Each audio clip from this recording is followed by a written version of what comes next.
Hello, everyone, and welcome to DBW. I am Jen, joined always by L and Pip. What's up? What's going on? So, guys, welcome to the first episode, the first official episode of our Current State of Wrestling podcast, where we're going to talk about all things from wrestling, from all things wrestling news, to all things wrestling matches, updates, the whole nine. Today, I kind of want to express, for the first episode, a little bit about us. We kind of came in, pretty, swinging with our first video, initial videos. Then a lot of power people probably know us from our shorts and stuff now. But we never expressed anything about us personally. So I wanted to say, first off, I've been a wrestling fan for a long time. I got into it, I would say, in like 2006. It was a little bit after Eddie Guerrero died. My best friend from down the road put me on after that. Eddie was his favorite wrestler, and when he passed away, I started getting into it myself. I was a big Jeff Hardy, Matt Hardy fan at the time, huge Edge fan too. But I wasn't as consistent with it as I would like to have been at that age. I was really young in 2006. But when it came down to wrestling video games, is where I first got super into it, as a super fan. That's when I became a wrestling super fan. Smackdown vs. Raw 2010, L actually let me borrow his copy of that game. And the Road to WrestleMania was where I became a wrestling fan for that game. It was fantastic, legendary, probably one of the best, probably if not the best wrestling game to exist. I know people love Here Comes the Pain, a lot of the Legend of WrestleManias on N64 and stuff, but for me personally, my much more wrestling games is going to be Smackdown vs. Raw 2010, I was at WWE 13 or WWE 14. Here Comes the Pain, and Legends of WrestleMania on PS2. Those are my four. The current 2K games suck.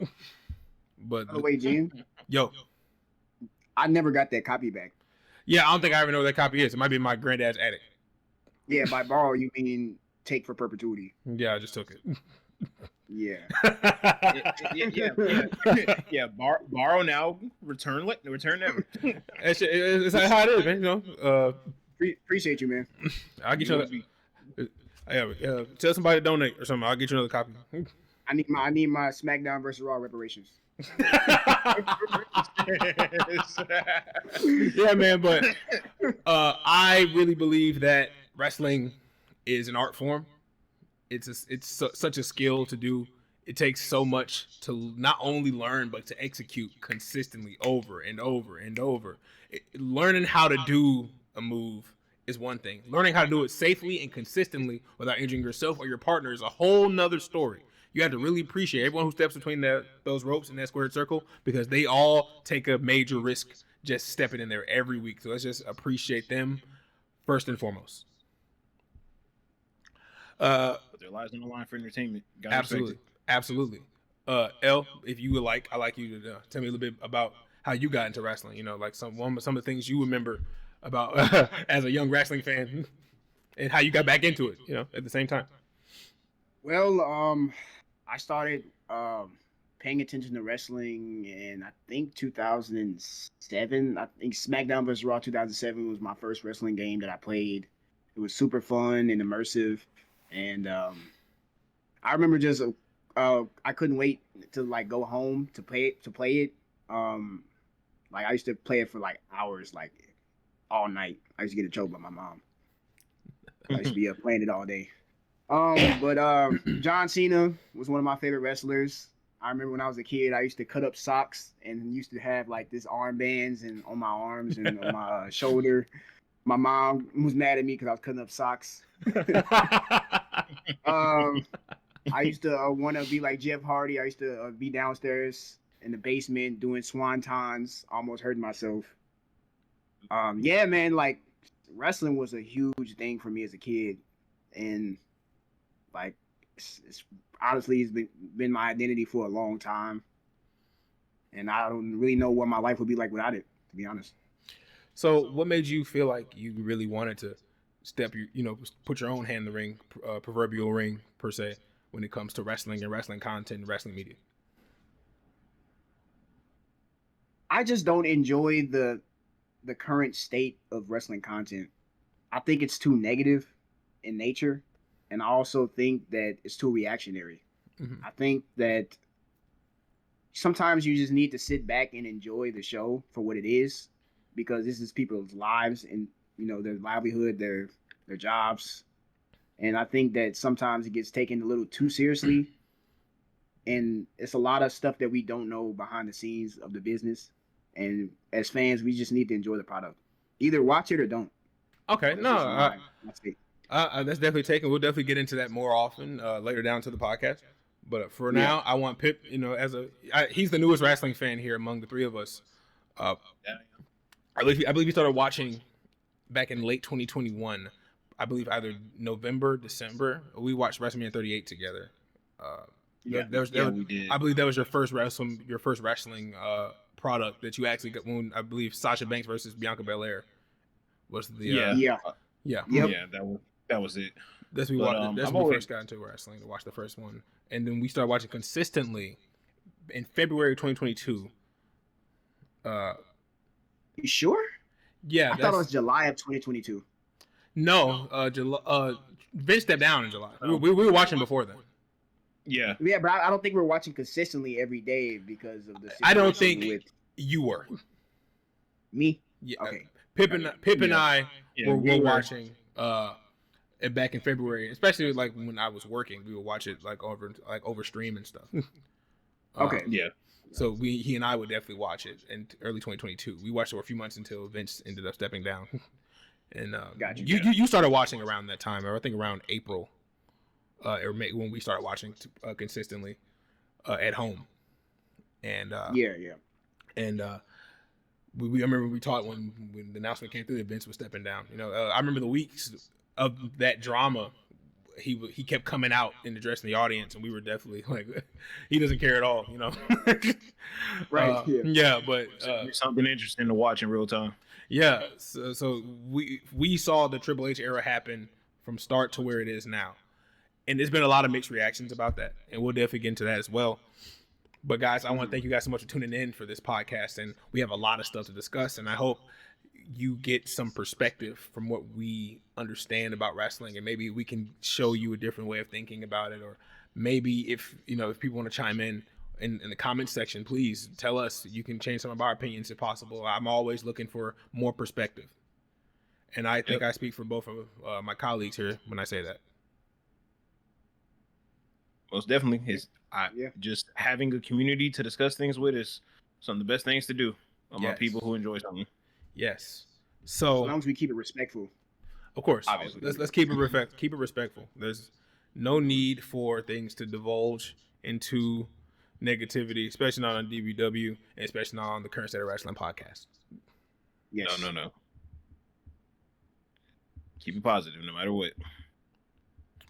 So, I want to talk about some of the news that we've heard about in the wrestling space these past few weeks.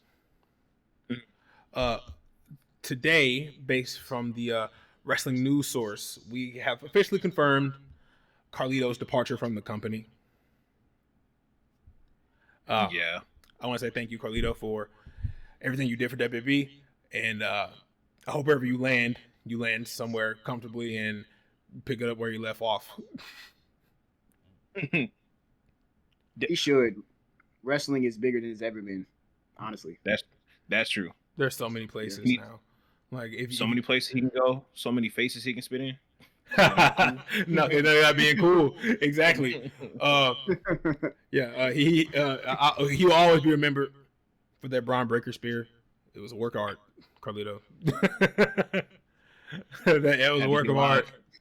Yeah, happy you're alive, bro. I remember on Twitter you talking about the funeral arrangements, everything. Yep. You gotta spit out your socks, brother. Bury him next to Speed.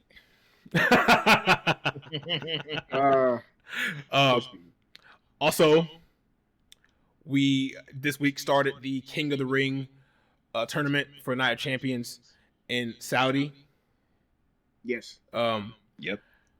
We have just watched the preliminary Money in the matches. Preliminary matches? No, Oh, preliminary matches for preliminary that. match. Yeah. Yeah. It was also confirmed yesterday on SmackDown, or this Friday on SmackDown, that our mystery person is Jey Uso.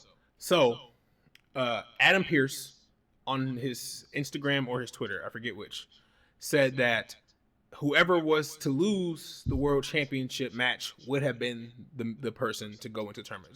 Would have been Jey or Gunther. I think this would actually be good for Jey more than Gunther, because Gunther has already been through the King of the Ring tournament and has already become King of the Ring. And he's already won the title at SummerSlam. So it's I think him being out of it definitely adds a little level of flair. And I've never been shy to express how I wish more people would do different things and branch out, because you don't want to see one person do the same thing too many times. I feel like there's a lot of accolades to gain, and there's a lot of things to do, and there's a lot of things that I feel like as a wrestling fan that I would like to see from a superstar. Like, watch a superstar build their resume is one of the best things about following them. So I'm glad we got opportunities for other people this time around.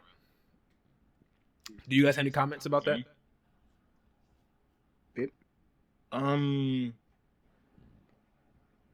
I mean, when it comes to someone like Jey doing this, I think that what he needs to do is just really make sure that his singles career has credibility, because I know that a lot of people are saying like he shouldn't have been outside of a tag team at all. He should just go back to being the tag team star with him. Let me hold that thought just for a second. Who is some people? Is it you? Now, look. Are you some people? Are you saying that, or are some people saying that? This force that we cannot confirm or deny exists. No. I'm sure that as much as people do love the Yeet Man, that there are a lot of people who want to yeet the man. Yeah, I can, yeah, understandable. Hey, it's wrestling. If you got lovers, you got haters. Like it's facts. Agreed. So, yeah. Pip, tell me, you were saying that you think someone like Jey in this position, you think this would be a good time for him to prove himself, perhaps? Or do you believe that he has a little bit more to show? Do you think that maybe this position for like multiple multi-man matches or a multi-man match into a more of a tournament structure would be beneficial for him? Let me know what you think. I think so. I think just like one of the biggest things about Jey's title reign is that he just didn't really do a lot with it, not just in terms of story, but like in terms of like match quality either. Like he didn't have a lot of matches. I think what Jey needs is just to show his chemistry with other superstars, and then if he does wind up winning his portion of the bracket and then has that one-on-one against whoever, I think that that experience will lead into something that will be pretty entertaining for people, because people like Jey. Mm-hmm. I think that what Jey needs more importantly is just to keep building that single star resume, because I think he can do it. I really do think he can do it. He just didn't seem to have the opportunity to do it. I'm not sure why, but it is what it is. Okay. L, thoughts? I think he had the opportunity. I just don't think he capitalized on said opportunity. I think that his match quality is particularly on him. I think that he can be a little sloppy in the ring, and I don't think that he's in the best shape, in my personal opinion. And I think he can improve. As far as physicality, or as far as like wrestling awareness or in-ring chemistry, I personally think just a combination of all of that. I think that he needs to work on in-ring chemistry a lot with a lot of people. Like he doesn't really do much. He kind of just do the same moves. If you follow us on TikTok, which you should, we've expressed on some multiple videos how we believe Jey's moveset is stagnant, or how we believe that he's not the most charismatic performer. Yeah. Now, when it comes to in-ring ability, it's not just about which moves you are known for. It's about which moves you can do consistently and safely. And I believe he only has a select few that he can perform consistently and safely. It's also about telling a story. I don't think he knows how to tell a story in the ring. Like, you could be a not great wrestler, but also understand that I can tell the story within the ring. Right, of course. That's what makes Cena great. He's not particularly an amazing wrestler, but he does know how to tell a story. Mm-hmm. So I think that Jey really needs to get in the lab and really figure out what he needs, figure out where he can improve and really like turn it around, because I want him to win. It's just I'm not interested in his matches. Like the best part of Jey, don't kill me for this, is the entrance. After the entrance is downhill. Yeah, that is. I've heard that opinion quite a lot online and in my own home. So Yeah. So Also, you may or may not be the. Never mind. So I have heard that opinion before, and I think that his in-ring quality has diminished, at least in the past few months. I think it's just like you said, that in-ring storytelling more than it is the situation itself. Because I didn't particularly mind his IC title reign that he had. I thought that belt. How long was that reign? Was it like a month? A few weeks. It was a few weeks. It was like 3 or 4 weeks. I'm trying to remember. They said on the like little infograph when he came out, I think they said 45 days. 45 days? Okay, so it was like a month and some change. Okay, it wasn't that long. It wasn't that long. Yeah. It was pretty. I don't want this like giving Jey the precedent of having short title reigns. You know, I think that's going to be a big issue going forward with Jey. Is people aren't going to be consistently tuning in and checking out. You know, his title matches are getting invested in them because they're so short. You know, he had the previous title for 2 months. The World Championship, he had for 2 months. Yes. And yes. Before losing it to Braun. No, the world title. Right. He had it for 2 months. The IC Championship he had for a month and a half. So his title reign is pretty short. It's making a precedent that Jey is very like in the moment kind of performer, where you can give him a title for a while. You know, he can have a big entrance, and is what most people know him for. But he has an effect now where people are more engaged in what he's doing before he gets in the ring, which is not as good. Because a good entrance can make or break you, of course, right? Of course, but you have to make sure you can actually measure up to it in the ring. That's where the disconnect with Jey and the audience who prefer to watch the sport tend to be, I would say. Because I personally think Jey's matches, as they are presented, would be so much more enjoyable if he was given space and time, and if the people he performed with were more equipped to his level of performance. Because we've seen him have good tag team matches. We've seen that. I believe he had a great match with Seth Rollins. Was it the night after WrestleMania? Yes. Yeah. I think that match he has really good, and of course, it's a testament to Seth's ability. But at the same time, I think Jey, as a performer, definitely was given enough room to, one, let Seth shine through that match and not overbear his own ability. Because I think a problem Jey has now is overbearing his own ability, in adapting his moveset or his repertoire with other people's signatures and things like that, like we've seen with Roman and Gunther. So I think we need less of that from him and more originality. But I didn't want to carry on with critiquing Jey Uso too long. I want to get you guys give me some closing thoughts on that.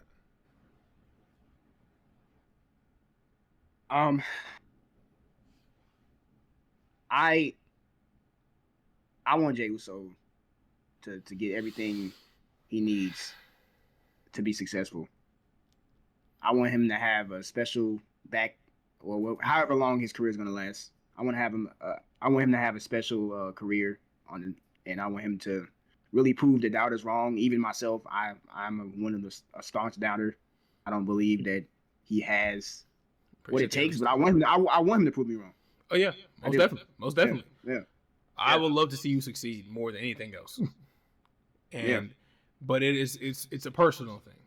It's not always just up to me to want, Yeah, it's up to him to do it. All I can give is my critiques, and I hope my critiques aren't too harsh. But moving on to that, we had a pretty decent discussion yesterday that I kind of want to bring here. One, we talked about the Smackdown tag team division. In my opinion, it's one of the best tag divisions in wrestling right now. If you DIY, Street Profits, Motor City Machine Guns, Fraxium, like dog, there's so many fantastic tag teams. Keep going. I mean, did I miss some? Give me the rest of them. Who else? You Pretty said DIY. DIY. Yeah, Pretty Deadly. Also a fantastic tag team. Yes, Los Lotharios, also a fantastic tag team. Oh, definitely.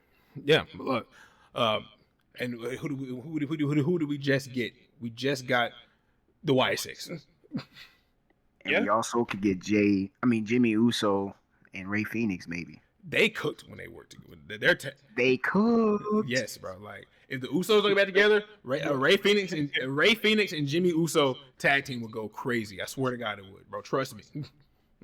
Or we can get Ray Phoenix and Mr. Iguana if he signed to SmackDown. Yeah, I heard about that. I don't want to confirm it here, but I did hear about that. The Mr. Iguana was coming to SmackDown from AAA. Yeah. That'll be a heck of a thing. Yeah, I mean, they had an acquisition of their company, so I believe their superstars are now on WWE's payroll, at least until further notice. Right. Yeah. So having them on WBTV would be really cool, especially since we got so many great talent, coming from AAA and stuff. Yeah, and I like to see them evolve and see where that goes, because AAA, a lot of people don't know about it. So it's a good opportunity to get mainstream eyes on that company and those talents. Yeah. But back to the SmackDown tag division. Mm-hmm. We expressed how good it was and how stacked it is, and compared to Raw's tag division. Pip, I want you to take the lead on this one for me. I want you Raw's tag division. Yeah, take lead on Raw. Yeah, tell me what you think Raw's tag division is lacking. Take the floor on that. I think the easiest thing it could start with is more team variety. I mean, who do we have over there? We have the New Day, the Viking Raiders, War Raiders. Yeah, sorry, the War Raiders. Yeah, the Judgment Day, and do Theory and Waller do Theory and them count? Do they count over there? Okay, I mean they kind of you can count Braun and Seth, but or Bronson and Braun, they're technically on Raw. They're technically technically, but like still... like I didn't count the Bloodline on SmackDown because technically they're not. I mean, we got the Creed brothers. The Creed brothers. Yes. American Made. Yeah, American Made. Oh yeah. American Made, absolutely. Yeah. So American Made, my bad. They're not called the Creed brothers anymore. Yeah. No. I think American Made is probably the best tag team on Raw, in my opinion. Easily. Yeah. When it comes to pure wrestling prowess, they know how to wrestle. They do. And you're not messing with It's Your Boy, the New Day. You're not messing with him, man. What's going on? Why you don't like him? I ain't said I'm not messing with him. It's just that like, where's they matches? They be having them, I think. You think? If you squint, WrestleMania was 9 weeks ago. I mean, if I pull up drunk, and I'm delirious in the eyes, like, I think I saw him. You might be right on the 9-week mark. Yeah. WrestleMania was 9 weeks ago. Have they had a match since then? If they maybe one or two? I think they had one. No, they had one. Yeah, they did have one. Yeah, okay. They had one, and I believe it was against the Judgment Day. And then after that, they kind of only just been like commentating during other tag team matches. Right. So they had one match that we know of since WrestleMania. Maybe two. If I'm wrong, correct me in the comments. that might be pushing it too. Yeah, but like the most that we see for them is backstage interviews and then commentating during other tag team matches. That's it. That's all that I've ever seen them do. Okay. I think that Raw's tag division is just severely lacking in a quality teams. Grace and Theory are they're going to break up. We've been planning to break up for like 2 years and they haven't done it. But it seems like based on what we're seeing, it's going to happen based on the segments we've been getting with those two recently. But yeah. What do you think would definitely benefit Raw's tag division? L.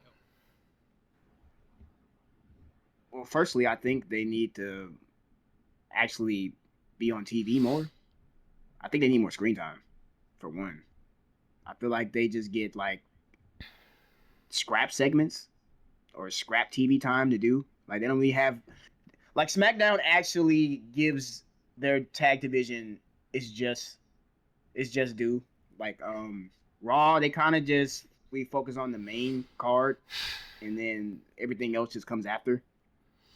Like the main card will probably get like maybe 1 or 2 segments and a match, and then the mid card, and then the women's, and then it's the tag team.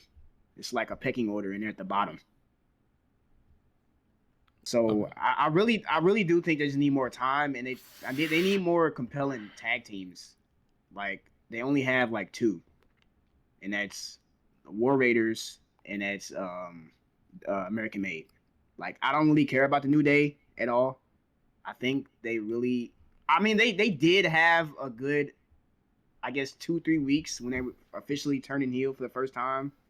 Well, second time they were heel before that. Yeah, they were. Yeah, like it was pretty good. Like they had the whole Biggie thing. They were just talking crap about the crowd, saying that he left us and all that extraness. Yeah. But like after that died down and like towards Mania, it just was nothing. So I'm not sure what they're gonna do with that. No other team is of note that really matters. They kind of just there to fill up time.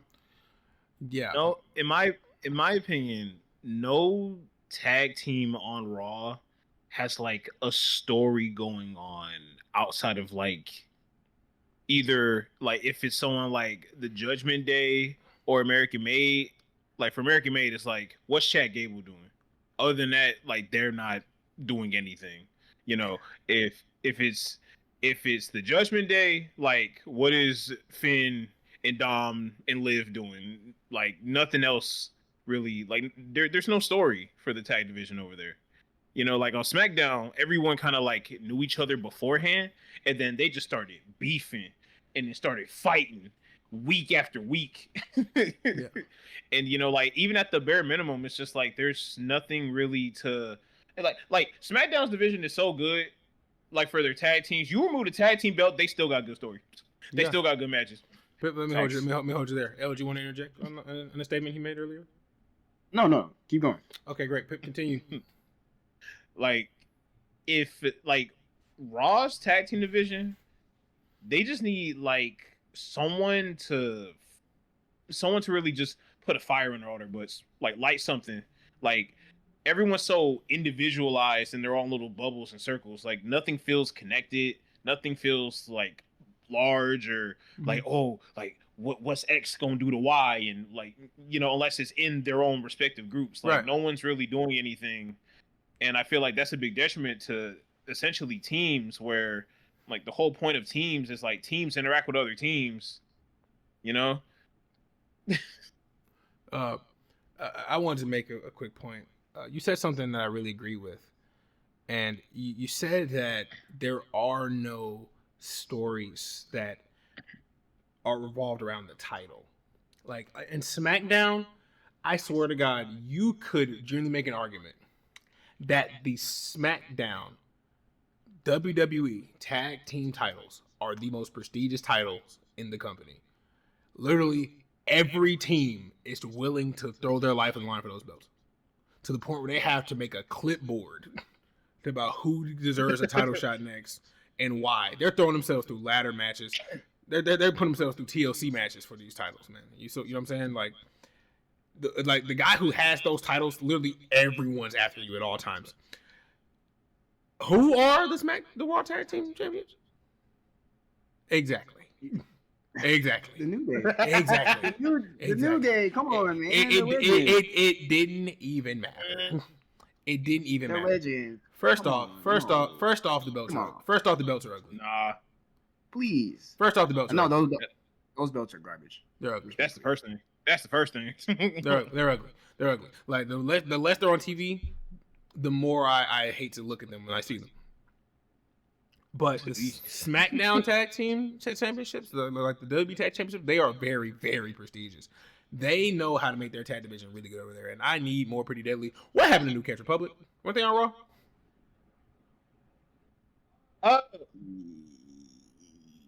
Yeah. Didn't Tyler Bate get back from injury? Then he had a match with him and Pete Dunne, and then I haven't seen him since. What happened with that? I'm not sure. Yeah, they came back once, and then they haven't been seen since. Not at all. So it's like, Raw, what's going on with your tag division? Yeah. Where are they at? Where are they at? You still got Alpha Academy. But like I said before, Alpha Academy, it's like everyone's following Chad Gable. Like, what is everyone else doing of interest, you know? I mean, I'm just throwing stuff at the wall and seeing what sticks. I mean, that's the same thing they're doing. What's the difference? You're not wrong. You're not even wrong, bro. You're not wrong. You're not even wrong. You're not even wrong. So that is a big place for us right now. I'm going to give it the DBW score of what the hell is going on Raw. that is going to be my score. So from A, B, C, D, F, what the hell is going on? That's what I'm going to rate it. And Perfectly agreed. Yeah, no arguments here.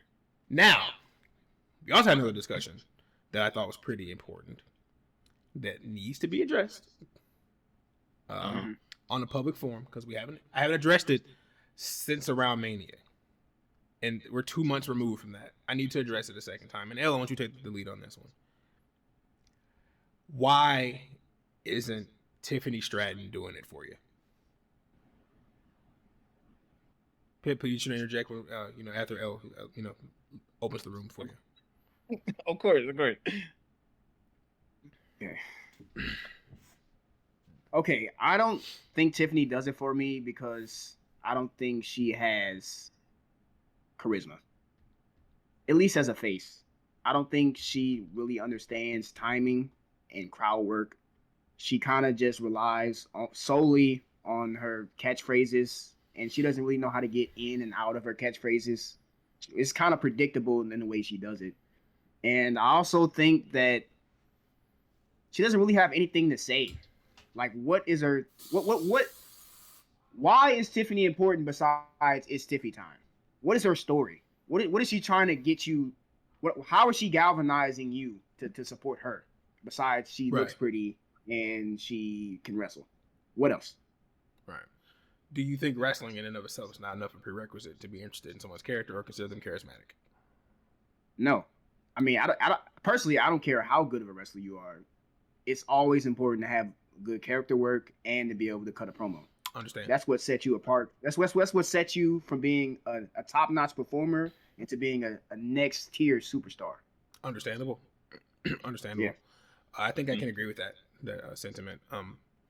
Tiffany has, in my opinion, if you don't mind, she has, in my opinion, a certain level of cachet with me, just due to her good heel work at NXT.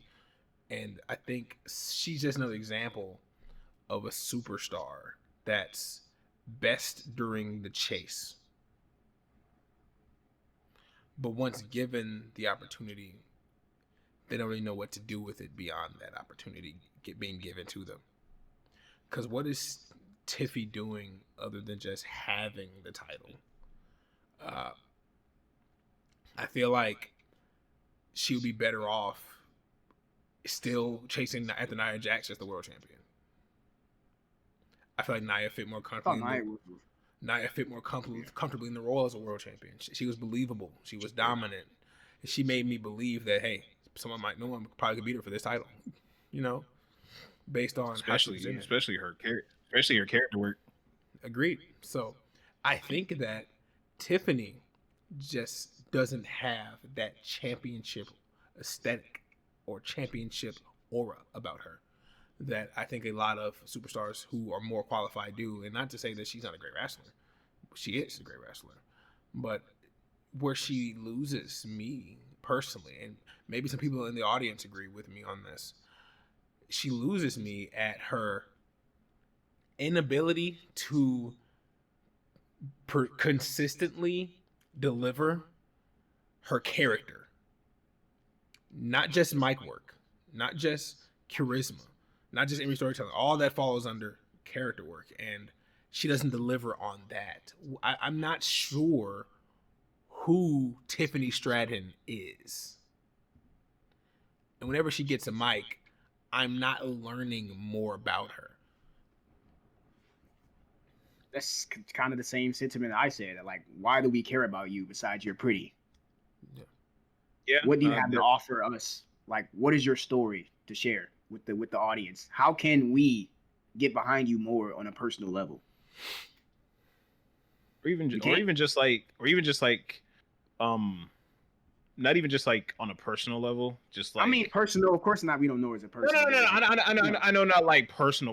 Just like, of course. I'm just like, like at the bare minimum. It's like if I were to bring up like some other like guy from another sport or something, like, or in a traditional story, I root for the hero because, and then like you can answer that, right? Right. You root for Tiffany because like we rooted for Tiffany because Nia treated her like a lapdog. And now that she has the belt, I want to continue to support her because that. That's where the still waiting to fill in that sentence because like I don't dislike Tiffy's like face persona character. I think that what she just needs is to I think she just needs to tone down the Tiffy time a bit, because again, like like you were saying, her catchphrase is like, it's not even the fact that you can predict it, it's like when she starts you already know how it's going to end. Like her stories like her segments are predictable. Like even Naomi had to call her out. It's like, why would I cash in when you want me to? Like what sense does that make? Like you didn't even do that. Yeah. you literally became her best friend and betrayed her after helping her. Yeah. Mm-hmm. So why, like, even from a storyline perspective, why does that make sense? Like, it's like I know she doesn't write her own scripts. I know, but of course, it was so awkward for you to express it that way. Like, you should cash on me right now. Why would this is not how Money in the Bank works. Yeah, that defeats the whole purpose. Yeah, I get a title match when I want, not when you want. Not when you want to. Yeah, when I want to. And you, as a former Money in the Bank winner just last year, should understand that. So it's weird. It's a weird position for Tiffy. It's a weird position for the Raw Tag Division. And it's a weird position for Jey. Okay. So I want to just express our three takes on. Before we move on, I think I got an idea. I think Tiffy's issue is just that, like, she's a diva with no spice. Like she's trying to be like, like the mean girl, the top of the class, like, the popular girl, the cool girl, but outside of her saying it, she doesn't show it enough. What would you recommend? She's pretty, but I think what she needs to work on more is, like, I think maybe if she was allowed to improv more of her script, give it some more like personal work, because like saying what she said to Naomi, like that, I'm not gonna lie, that killed like any excitement I had for her holding the belt, because like, what are you saying? Why did that I particular think what she segment needs is ruin your excitement for her But- title reign? because why would you? Because it's not even just the fact that like you said you should cash it on me now. It's less of the fact that like as the champion, as someone who already knows people are coming after you, why would you say what you said? Well, she is not the first to say that, and she's not at all. Famously, Seth Rollins said the same thing to Brock Lesnar. When Brock Lesnar became Mr. Money in the Bank, Seth Rollins said, "You should cash it on me right now," and he did the heist of the century. And he did the heist of the century. Seth Rollins cashed in on Roman Reigns at WrestleMania and stole the world title from him. And he said, "Brock, you should cash in on me right now." You know, to Tiffany's credit, she's not the first to say this or the biggest offender to say this. But it's the way it was presented that was weird. Exactly. Because Brock Lesnar, and if you don't know, it was a few years ago, back in 2018 or 2018 or 2019. Brock Lesnar was not in the Money in the Bank match, but his music hit. He ran out there and he won the match in like 10 seconds. After the match has already been going on for like 20 minutes. Right. Mustafa Ali was going to win. Brock Lesnar's music hit. He comes out, pushed the cameraman over, dives in the ring, knocks Mustafa down, takes the briefcase. Then he started carrying the Money in the Bank briefcase around like a boombox. It had Brock Party labeled on it. It was actually really funny. Yeah. He came up with his hood up. He had like a boombox like this or whatever. It was one of Brock's best runs. So I'm being for real. It was way too short. It was way too short. But Seth was world champion at the time. And he told him, "You just go ahead and cash it on me right now." And Brock was gonna do it until Paul Heyman pulled out the contract and was like, "Brock has an entire year to cash in." And Brock was like, "I got a year to cash in." I didn't even know that, you know, because he went in the match. Brock Lesnar just do what he wants. So, he definitely Tiffy was definitely not the biggest offender of this. Just in my personal, Probably won't be the last. And she won't be the last champion to try to talk a Money in the Bank person to cashing in the night after. She won't be the last. Yeah. But it's just her delivery of it.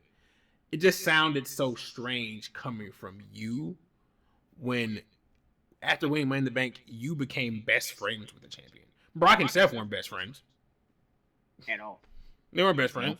He antagonized them, yeah, but for weeks and weeks and weeks, you were in Nia's corner, and you considered, and you were meticulous, and you got her when she least expected it. That's exactly what Naomi's gonna do. You should understand that. So it was just weird. I won't go as far as say it killed my hype for her reign. I think what killed my hype. Go ahead. Oh, I was gonna say what killed my hype for her reign, honestly, was for me when she won it. Won the title? Yeah. When she won the title. She won the title, that killed your hype? Oh yeah. I mean, she won she cashed on the briefcase right there. And then that moment, Tiffany Stratton is the world champion, was its peak. I do think that was its peak, but yeah, I mean that's a little bit of revisionist history because at that point I didn't know what was to come. I mean, yeah, fair. I mean, yeah. That's fair. That was the peak of it. Yeah. But I'll say that the part where I started to kind of zone out was WrestleMania, I guess. Gotcha. Yeah. Right. Cause I was a Tiffy fan when she first got called up. You know, she, especially at the Chamber last year when she came out and it was a huge pop for her at the Nation Chamber. Yes. It was back in Perth. Yes. Yeah. So I do think. Okay, go ahead. No, go ahead. Take the floor. I do think and Tiffany's we'll move on after. feud with. Yeah, I think Tiffany's feud with Nia should have lasted longer. I think they could have like stretched it out into Mania and like repackaged it in a way where it could have kept it fresh.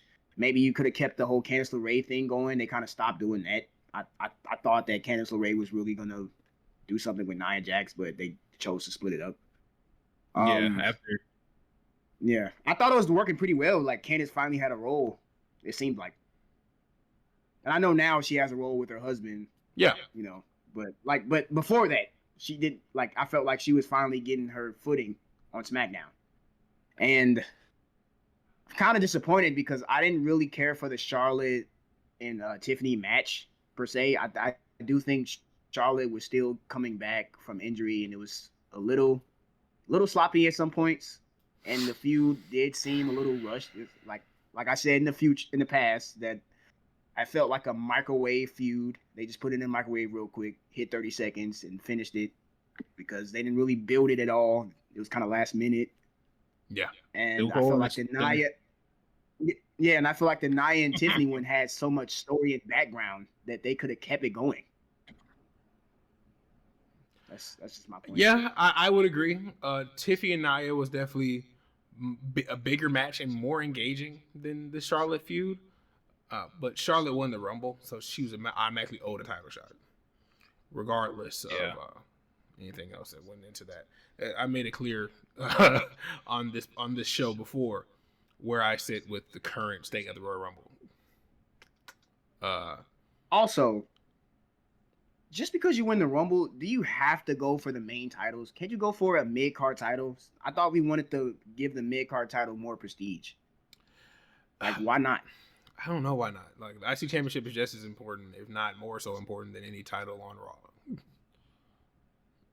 Yeah, it is. So, like, I feel like everyone has to go. You become a world champion once you go win a Rumble. It's an archaic system that I think over the few years we're going to be seeing change up a little bit. But guys, I wanted to shift gears a bit into that discussion. Thank you guys so much for your time on that. But I want to talk about the whirlwind that has been this week in wrestling content.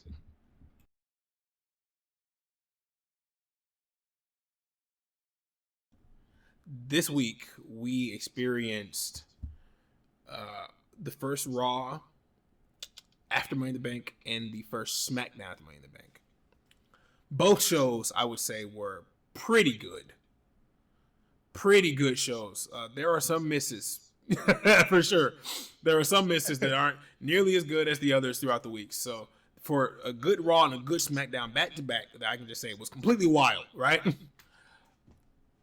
I'm glad we got to experience these today, and I kind of want to give our takes and our reviews on that, if that's all right with you fellas. Do it. All right. Sure. So Monday Night Raw, right? First thing we get is John Cena. He comes out, he bashes R-Truth for attacking him at Money in the Bank, right? So, CM Punk comes out and he challenges him. He challenges him to a match at Night of Champions. Well, he actually challenged him to a match that night, but Cena, being the perfect heel, decided he was going to do it at the place people didn't want him to do it when he didn't want to do it, and at a place CM Punk himself would not want to do it. I don't know if you guys know this, but CM Punk has been very vocal about how he feels about the shows in Saudi. Before he became back in the company, he did a lot of, things that I'm not going to speak on too much. But keep it to the ring. Keep it to the ring. Yeah. But it was a low blow for him as well to put it in at Saudi Arabia. So I think this heel reign is pretty good with a lot of layers people just aren't noticing or respecting outside of what's going on in the ring, which is where it's most important. But nuance is also good. So tell me, guys, what were your thoughts on the fallout of Money in the Bank? What do you think about the two Money in the Bank winners? What do you think about their segments they had on their respective shows? No, hit me with what you guys believe Money in the Bank delivered on, what it didn't deliver on, and what you wish it delivered on. I would say L take the floor on this one first, and then Pip, when he'll open up the room for you to speak. I'll give closing thoughts. Okay. Let's start off with the women's Money in the Bank. Yes, sir. I enjoy. Naomi was the winner, of course. I picked either Naomi or Alexa to win, and so I'm not surprised at all that she won. No. I thought they were the best two options, in my humble opinion. There are so many good ones. I enjoyed. Yeah, it was. Yeah, but, so many. yeah, it was. But I enjoyed the match, but I just thought that it needed more spots. I've heard that Like, online. Yeah. Yeah, I thought that last year Women's Money in the Bank was so good with the spots and the cohesion of the match. It was crazy. Especially that Zoe star spot with the corner and the ladder. Oh yeah, the corner. Yeah. There was some good spots last year. Pray for Zoe. Yeah, pray for Zoe. Pray for Zoe's I hope heart. you have a speedy recovery, Zoe. We hope to see you back soon. Yeah. But yeah, I enjoyed the match. I just thought it needed more spots. It felt a little. I think the match felt a little rushed. I don't think they gave the match the proper seasoning they should have.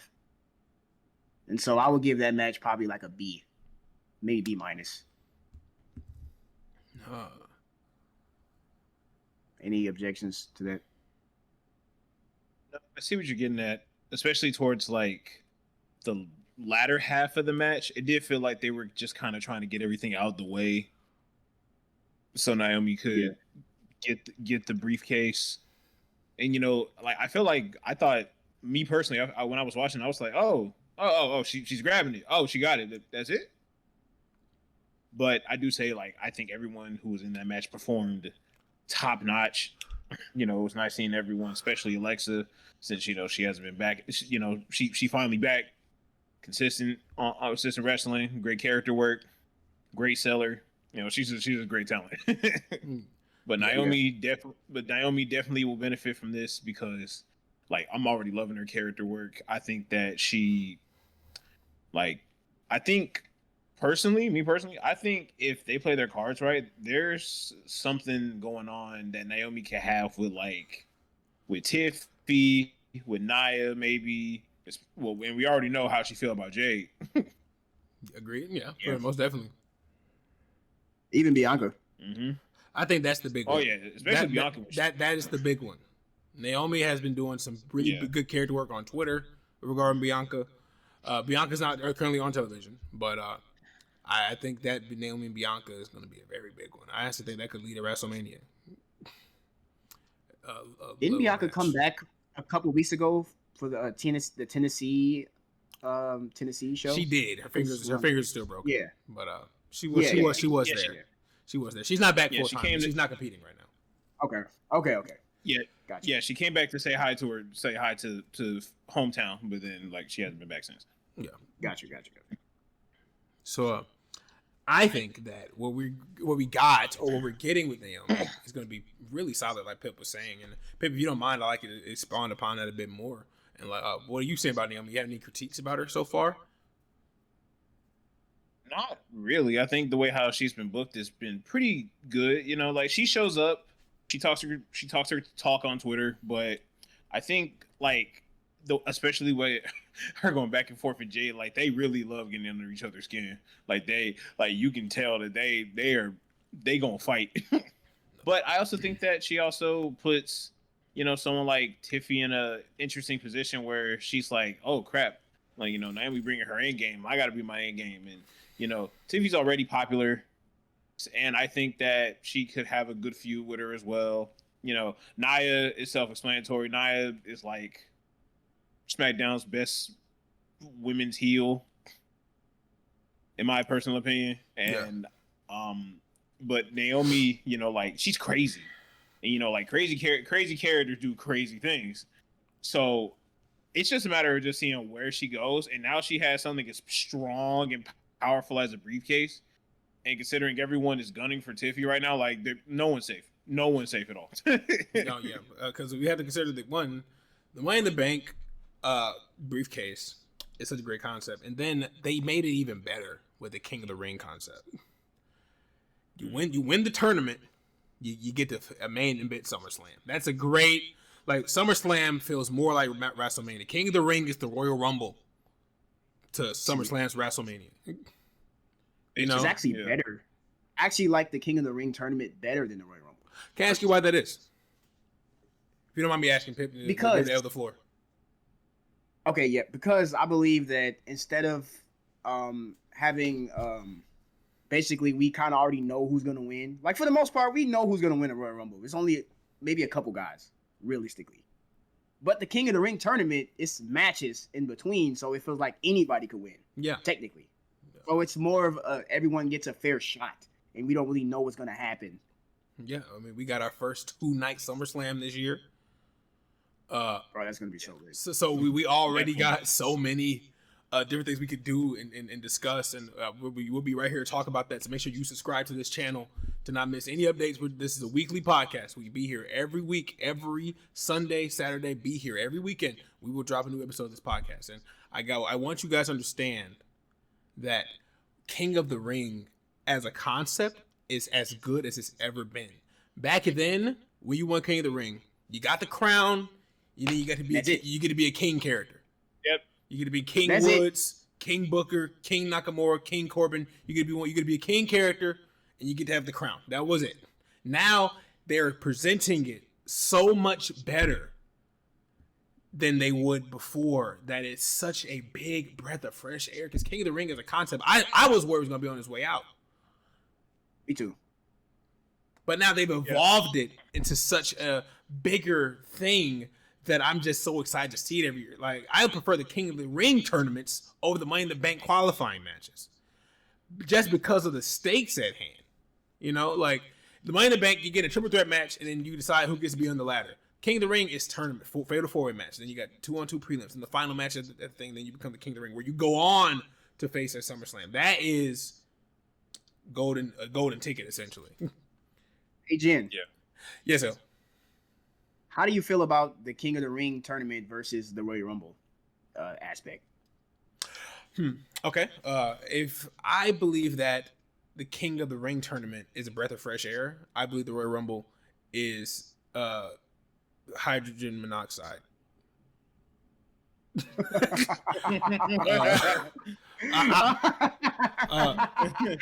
I wish the Royal Rumble was more than just cheap pops. The Royal Rumble has become cheap pops, where you do the counter, you hear the first 2 seconds, 3 seconds of the theme song, you get the pop, and then they're lost in the shuffle in the ring with like 16 people.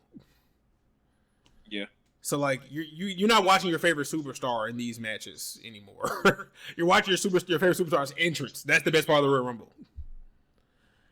Yeah, and the surprise is who's going to be next. Yeah, and we've expressed on this page before that I don't think legends are as much of a necessity anymore. Now with such a stacked roster, I don't think there's any woman other than AJ Lee that can get a bigger pop than like Julia or Stephanie Vaquer. Definitely not that Alexa's back. Or Paige even, or Saraya even. But I think a lot of like women superstars just won't get that pop that our current superstars are going to get. So they're maybe Mercedes Moné. Well, yeah, of course, but she's I would still consider her a newer active star. She's in AEW now. But true. But like if we like a Kelly or a Melina or Molly Holly, you know, I agree. They won't get that pop that Stephanie's gonna get, that Alexa's gonna get, or even Lyra's gonna get, you know. So I think the Legends game is because first of all, our Legends are getting old. Like these aren't this isn't 2011 anymore, guys. The Rock, Stone Cold, Bret Hart, these guys can't go. Like they can't go like they used to. And they're just getting older. Like you holding out for Undertaker pop, he's not gonna come. A Kane, he's not gonna come on. Like let it go. Let it go. Like we need to like allow WWE to close the door on Legends. At this point, where we have 4 active rosters from Raw, SmackDown, NXT, and Evolve, and then we have Legends and Future Greats, where so many guys are coming up, people getting called up, people getting moved around, people getting in new positions all the time, and we have a lot of guys to support, cheer for, root for, to see develop for this next 10 years of WWE from Triple H taking over just 3 short years ago. Not even going on 3 years to 10 to 7 years from now, you know. So the Royal Rumble, to get back to your actual question, is just so pointless because Jey won and he didn't main event. That's the whole purpose of the Royal Rumble. It's the main event. He didn't main event. If you guys watch our page, which you should, subscribe to DBW, we had a Tag Team Clash episode where I expressed personally that the Royal Rumble as a concept, if you're not going to main event WrestleMania, do away with it. Because how the Royal WrestleMania builds, we get a Royal Rumble match where a bunch of people get in the ring, you get the pop, then they get thrown out the ring, then you get your one winner, they go in main event WrestleMania. That's locked. It's over. Yeah. But then the other world title, you get to compete in the Elimination Chamber for, which is, by the way, a better match than the Royal Rumble. I always prefer the Chamber to the Rumble. Is. All the time, every year. So, yeah, we get that match at the main event as well. Which is great, because now you got both your main events covered, right? The problem is we have 2 Royal Rumbles. And one group does not get the main event WrestleMania regardless.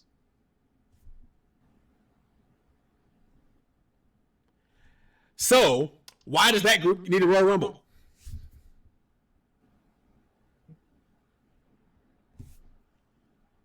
They don't.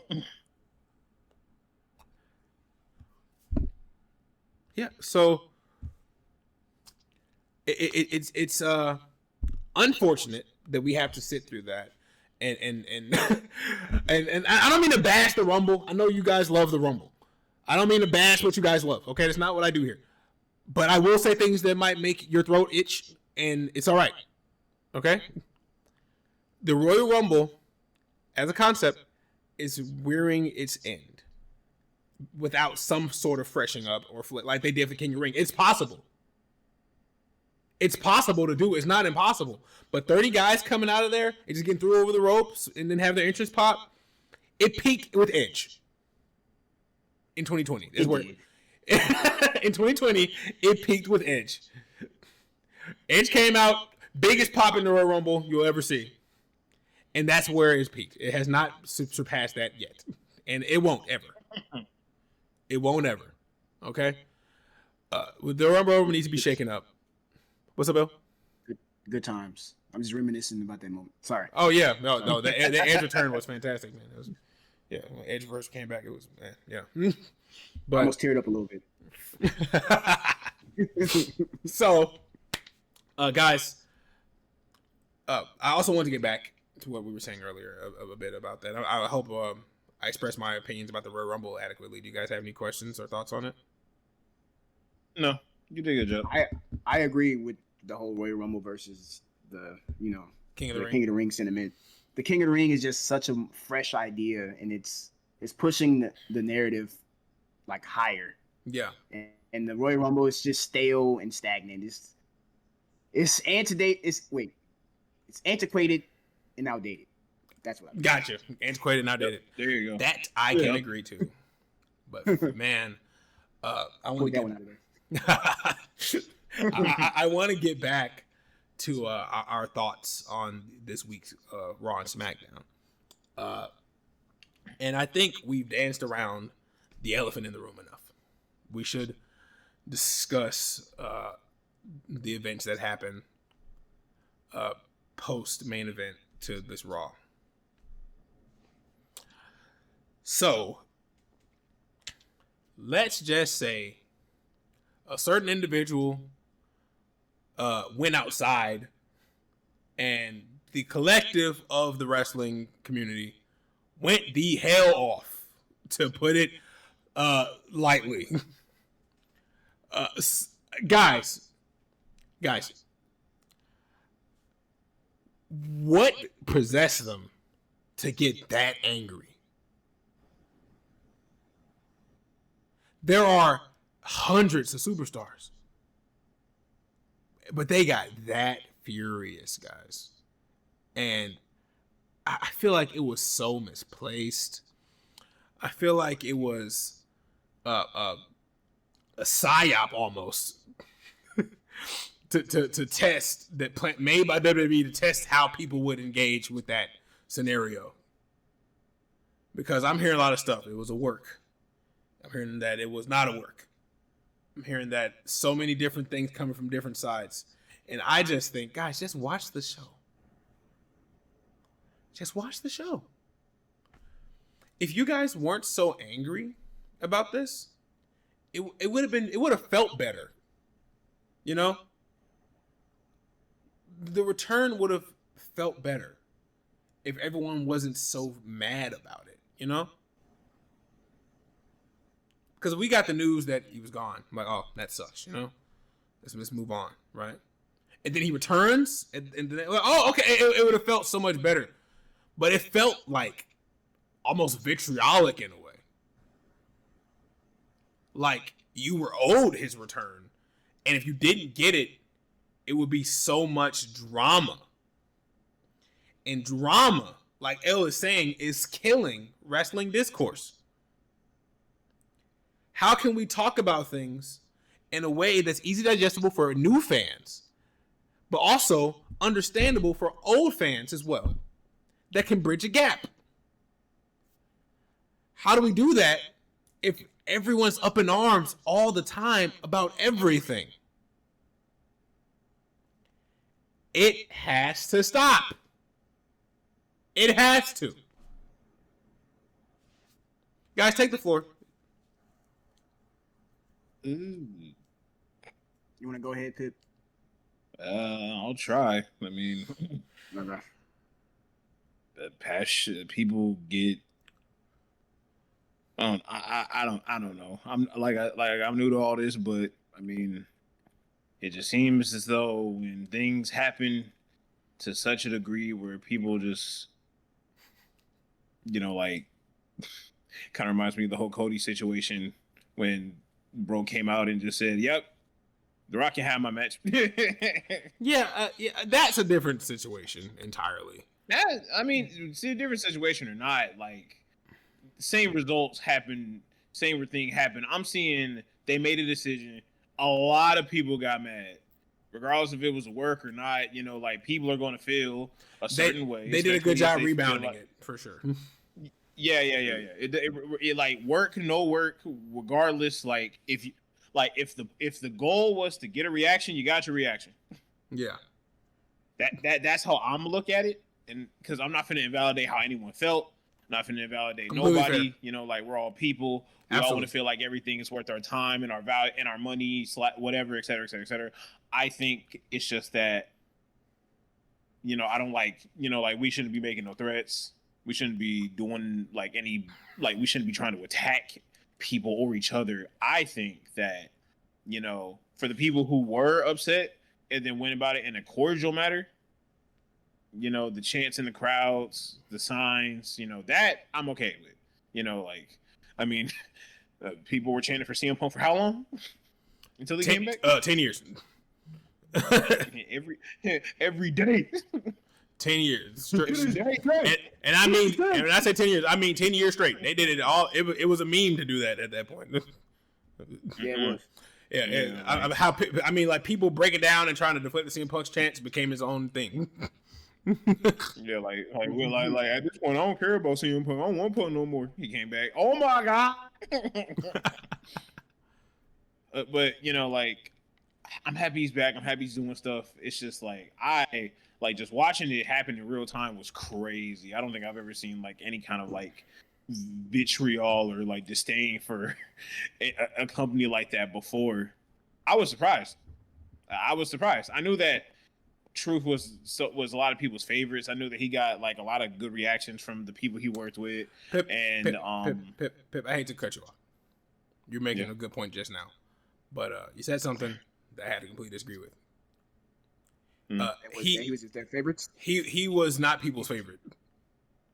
No, he was in no one's top 5.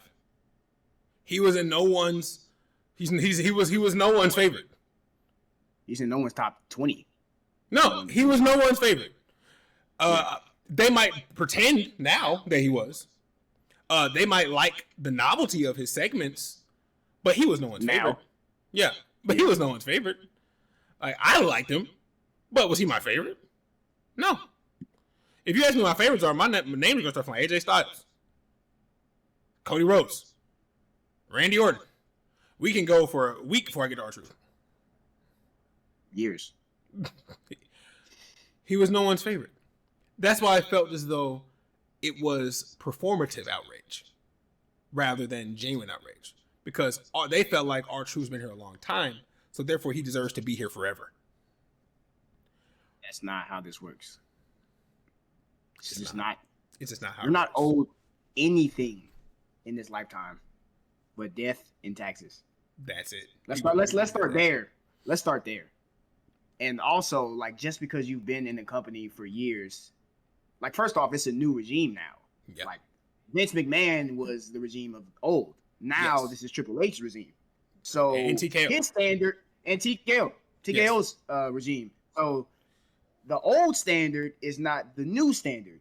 What was acceptable then is not acceptable now.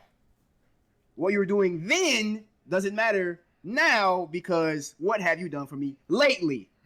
This is a what have you done for me lately business. It is. We have so many young stars that are pushing the brink, or that are pushing the new era, that are pushing the new wave. Wrestling is cool again.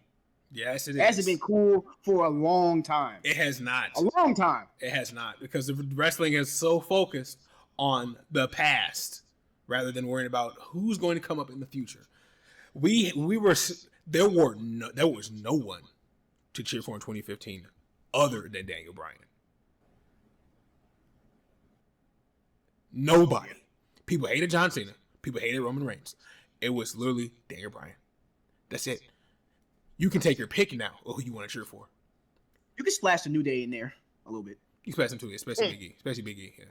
Yeah. But dog, there is very little in the way of baby faces back in the day than there is now. Also, not to cut you off, Of course. but I love that we like to pretend that R-Truth was just always doing big things. Like, I love R-Truth, but the 24/7 championship was a joke. It was a joke. Literally. It was a joke. It was a joke. And it didn't really matter in the grand scheme. It was just filler. You know, Vince always loved his comedy segments for some reason. He always filled the show up with those. Yes. And besides that, he hasn't really done anything. What has he done really since like 2011? Realistically. Besides being in a feud with John Cena about Lil Jimmy. Yeah. And being involved in the Miz. Yeah. Yeah, in the Miz. Yeah. In the Miz. Yeah. So what has he really done in the past like 15 years? I watched WWE consistently from 2000 and I would say 12 when Raw 1000 went to St. Louis and I went to watch it. I've been watching consistently since then. And I stopped watching around middle 2018, beginning 2019. So I missed a lot of that garbage. Good. Yeah. So I watched consistently for about 7 years. Consistent. I might not count every show, but I watched. I checked every pay-per-view results. You know, I checked all that stuff. I was on W Network. I played the phone games. I did all that stuff. It was like 7-8 years. Throughout my entire high school career, I was involved. Middle school, high school, yeah. Yeah. Nothing. He did nothing. Nothing. He did nothing at all. Nothing. You can also go from 2018 to 2020. What? 4? I guess because last year he did win the titles with the Miz, but it didn't really matter because they didn't really wrestle at all. Yeah, they had too many matches. I wish they did more of those for sure. I mean, I wish they did, but for whatever that's worth, that didn't really matter either. Yeah, I mean, because the Awesome Truth was a nostalgia run it was a nostalgia run from 2011. It was a nostalgia run. Yeah, it was a nostalgia run. But from 2018 to 2024, he also did next to nothing. So for like 15 years, he's done pretty much virtually nothing. Where is this vitriol and this hate coming from? Unless it's performative, unless it's not real, unless it's reactionary. Yeah, because I think you guys like that R-Truth went to the back and he made jokes. He was in segments with the Judgment Day. He's in segments with the Miz, and he was always the butt of the joke. He never wrestled. Yeah, he was injured. I'm glad he recovered, by the way, because that was a horrible injury he suffered at NXT. But his character was a joke, and now TKO and Triple H, they say, okay, if you want R-Truth, you're not getting him. We have nothing for him. Nothing. We have nothing for R-Truth. We were going to fire him. If it was not a work, we were going to fire him. He offered nothing to us. We don't care if you laugh. We care about if you buy tickets to see the matches. We also don't care if you've been here for 20 years. No, who cares about that? You don't have seniority in a company just because you've been there for a long time. You are a contractor. Yeah. Contractors do not have the same workers' rights and union rights as full-time and W-2 employees.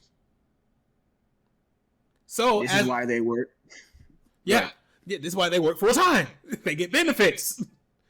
But contractors don't get those. So when your contract is up, you gotta go. Yeah. That's all it is to it. And superstars, I wish they had better work conditions. I wish they had better benefits. But that's none of my business. I just watch the TV show. So, when your contract is up, you go. And it sucks because you maybe use someone for a long time, but you being there for a long time does not guarantee you or mean you just get to have something that someone else has or could have just because you've been doing it a long time. That's not fair. And when you got R-Truth, they were not making him the same joke character you wanted to return anyway. They said, we're going to use R-Truth. We're going to use him in a way that none of you are going to want or going to expect because we have nothing for him anymore. If he's not doing something new, he can stay gone. That's far they were concerned.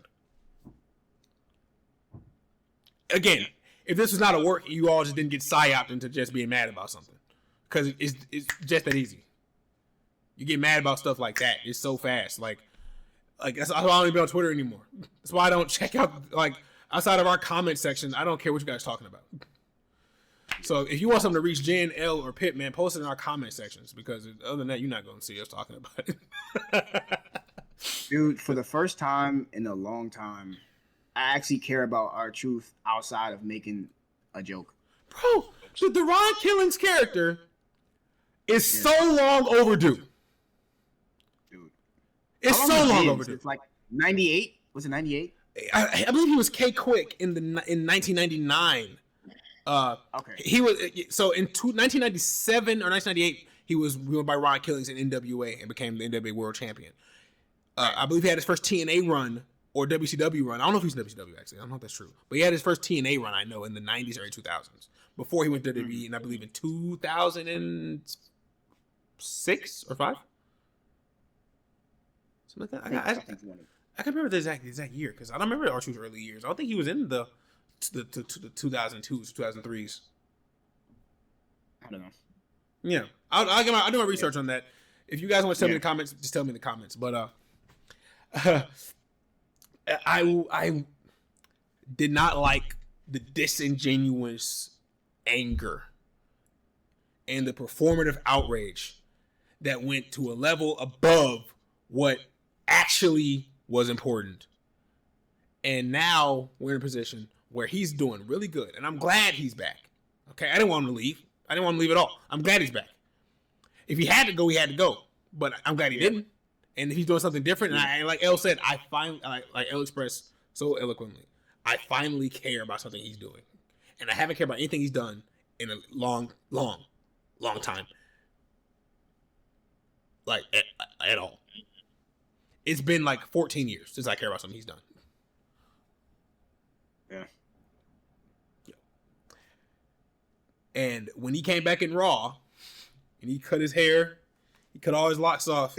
That was wild. It was wild, bro. Raw was wild. It was a crazy moment. And I'm glad he got to have that moment because R-Truth can finally be taken seriously. Ron Killings can finally be taken seriously and not to be deemed as a joke for the audience's amusement. How many times were we going to make the Truth, this is the wrong pay-per-view. Truth, this is the wrong room. Truth, this is the wrong match. Joke. How many times I had that joke? Again, it peaked when he came out in the Women's Royal Rumble. Yeah. When he came out, when his music hit after Valhalla walked to the ring, that's when it peaked. When he's like, you're hitting the wrong Rumble. That's when it peaked. Or in the Men's Rumble that same year, when he had Dom tag him in before he went into the Royal Rumble. Like he was like it's a Royal Rumble. What are you doing? And Dom actually tagged him. He got the hot tag, and it was great storytelling for what he was given. But there's only so many ways to do it. You kind of just gotta phase it out, like they phased out the Kofi moments from the Royal Rumble. Yeah, like they were cool till they weren't. You just stop. You stop. Yeah, just stop. Don't do it anymore. So for R-Truth, I'm glad there's something different for him. And and don't let it be known if you didn't listen to most of what I just told you. R-Truth being back is good. How y'all went about it was not. Ron Killings. That's my point. I have a sentiment. Yes. What do we do now? Like, those guys said what they said. They were so vitriolic with the discourse that they were spewing. Like, where do we go? Like, they gave you what you want. Like, where do we go from there? Like, they do it all the time. You guys were like we just pretend like it didn't happen. Pretend like you guys didn't say what you just said.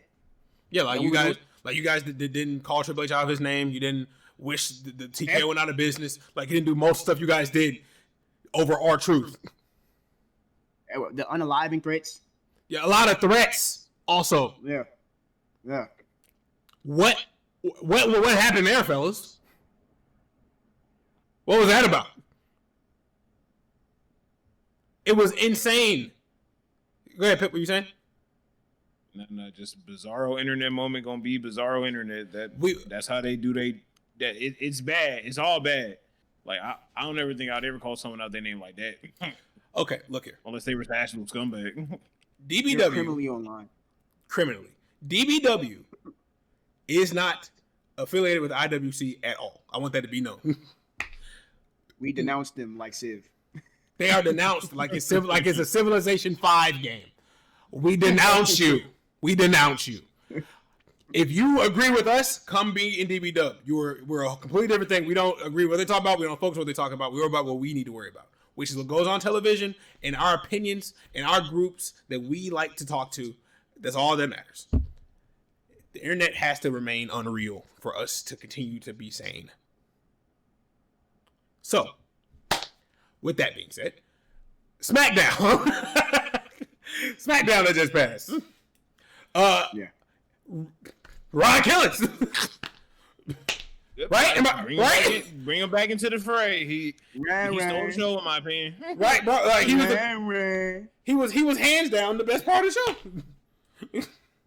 Like, dog, he got most of the person.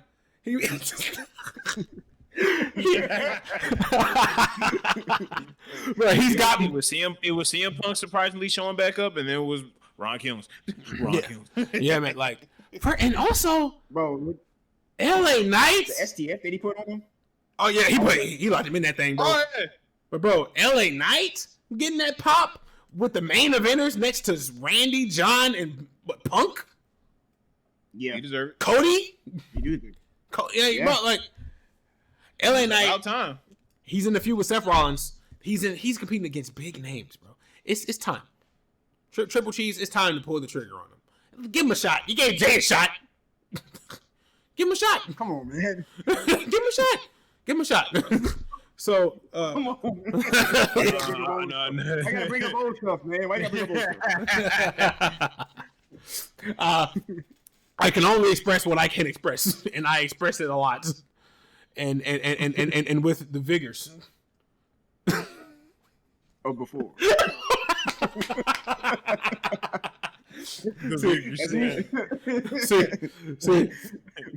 See. All right. The SmackDown we got and the Raw we got were so good, and Ron Killings is the best part of the show. And we got a Wyatt 6 match. Come on, bro. Wyatt, we got Dexter Lumis and Joe Gacy versus the Motor City Machine Guns, and it was free. It was free. It was free. It was free TV. Hype and free. Like we get Ron Killings and John Cena next week Watch your mouth. on SmackDown. John Cena for freaky. For freaky. For free. It don't cost you a damn dollar as long as you got cable. $3.99. And I guess cable costs, but other than that, no, it's on Netflix. Netflix like $7. You can do it. It don't cost it. If you know some sites, you know some people. If you know some sites, it's free, bro. It's free. If you know where to go. If you know where to go, you know what I'm saying? If you watch One Piece and find that grand line, you got it. Yeah, bro. You kicking it with Luffy and them, and you know how to get that. But for me, I think what we got for SmackDown was some of the best work for John Cena. Pip has been pretty vocal about some of the things he didn't like about Cena's current reign. And you mean Cena versus the fans, the movie, and then a superstar has to remind him like, hey, I want that belt, not them. Yeah.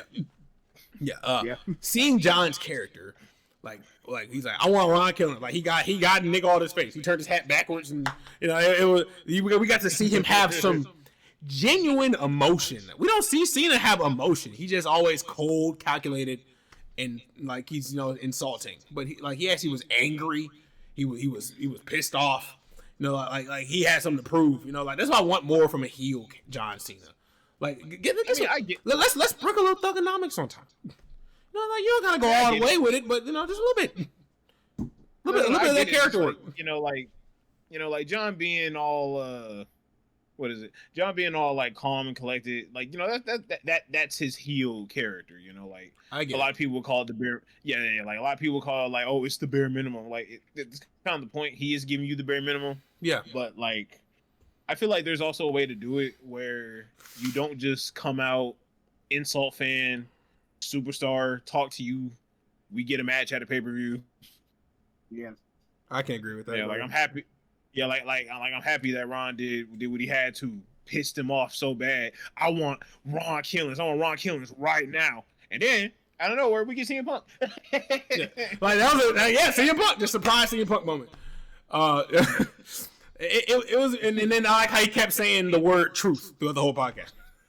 I thought the whole segment, he kept saying, "That's the truth, John." Right. Like what they're doing with Ron Killings is gonna be his fourth prime of his career at 53 years old. Maybe fifth. And maybe his fifth prime at 53 years old. Give him a stick. Like I'm so glad we didn't get the goofy R-Truth back. It'd been such a waste. And people would have just been pretending and grandstanding like they cared about this when they know they didn't. They would have pretended, and then they would have pretended for about a good couple weeks, and then nothing. Yep. After that, no reaction, nothing. Nothing. Yeah. Like they always do. Yeah. Like they always do. You get mad about something. You beg Triple H for what? As long as he's been in charge. Everything. Also, he give you everything. Everything you asked for, you get, like all of it. Everything you ever wanted. You wanted brand split, you got that. You wanted the tag. I'm not gonna say everything. You wanted the tag team championships ununified. Nah, I ain't gonna say everything. The Smack team. He didn't give me the SmackDown. He didn't give me the SmackDown Tag Team Championship at Mania. Nah, he didn't give me that. You got bro. Watch your mouth, bro. I'm playing. But we. This guy, that guy, this guy, bro, this dude. No, you wanted the tag team championships ununified. You got that. You wanted general managers. You got that. You wanted women's mid card championship. You got that. Literally everything you ever asked. You asked them for literally everything. And you got the only thing y'all still mad about is it not being PG-13. And like, other than that, you got literally everything you asked for. I mean, it kind of is. They have moments. I mean, technically it's not, but they do, like, they toe the line at a point. So it's not completely PG, in my opinion. PG-13 means less advertisers. So they're not going to do that. Yeah. Exactly. But they do toe the line. They keep it to where they can be a little edgy, but not go too far. Exactly. It is certain times and moments where, you know, you get blood sometimes. You know, we get those swear words sometimes. You know, like we get those. So, like, it's better than never. You know what I'm saying? Just be grateful for what you got, fellas. Come on. Jesus Christ. It's actually better that way because if you got swear words and blood the whole time, every day, then you would get tired of it. Yeah, it wouldn't be interesting. Yeah. I can agree to that. So, for that SmackDown we got, guys, I was genuinely surprised. I liked a lot of that stuff, and I'm glad we got a lot of that stuff, and we got to see some more of Ron Killings' character and how he is a psychotic person with a messed up mind who believes he's R-Truth, Ron Killings, K-Quick, and Lil Jimmy all at once. It's really messed up, and I think I really like it. So, guys, give me some of your closing thoughts on this first episode of the Current State Wrestling Podcast, where we really got to the current state of what's going on. I think we did a fantastic job, fellas. And if you disagree, tough. It's tough. You can express it to me. You can. I'll give you my PO box. You can mail it. You can mail your grievances to me. Put my PO box. I will come on the show. I will read them out loud. I will roll it up and jam it up your ass. Shut up. I don't care. Tough. Damn. Tough. Damn. So if you do agree though, subscribe. You know, subscribe because we're gonna say a lot of things like that. But we want to keep it cordial. Yep. And respectful. I mean, I personally don't mind if you don't agree. I mean, I want to be disagreed with. I want to see what other people's points are. Maybe my mind could be swayed. Of course. I'm looking to get into conversations in the discourse in the comments. I'm looking to build a community where everybody's opinion can be heard as long as it's respectful. Of course. I am being facetious, of course. Yeah. I am being facetious. I know you are. I want people. I gotta make you look bad though.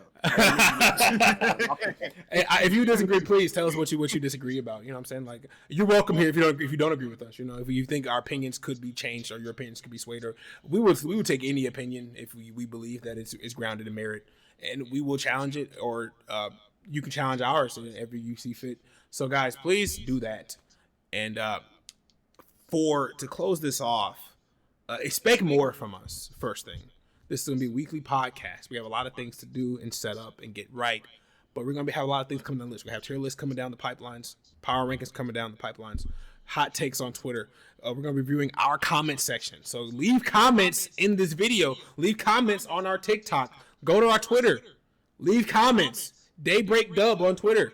Daybreak Wrestling on TikTok. Leave comments. We will read them. I promise. And we're going to have a lot of stuff coming up. Do that. So we just wanted to get some of our early grievances out today and just express some of our displeasure from what we saw and how we figure we could do something about it going forward. And next time we won't be so TED talky. We won't be so lecture-y. We'll have a lot more fun. So subscribe for more of that. You know, we got posts coming out on the daily at this point. We got content rolling out of the door. So make sure you watch the podcast. You can very soon. We're gonna be able to pick it up anywhere you get podcasts, from any audio platform to anywhere from YouTube. We're gonna be broadcasting these bad boys on Twitch. Follow the Twitch. Why are you not following the Twitch, bro? Like, it's so many things you should be following. We are the most lit page at the number we're at. So you just go ahead and be a part of that to help that grow. And guys, thank you so much for watching. L Pip, any closing statements? The bigger the community, the bigger the discussion, and I think we'll just all enjoy wrestling as big fans of it. As we should. That's what I want. I agree. I got a few closing statements. Of course. Mm-hmm. Never put the cart before the horse. Always be where your feet are, and take those nostalgia glasses off. We will see you guys next time. Woo! We're going to be signing off tonight, guys. Thanks so much for tuning into the Curse Wrestling Podcast. We will see you again next week. Bye-bye.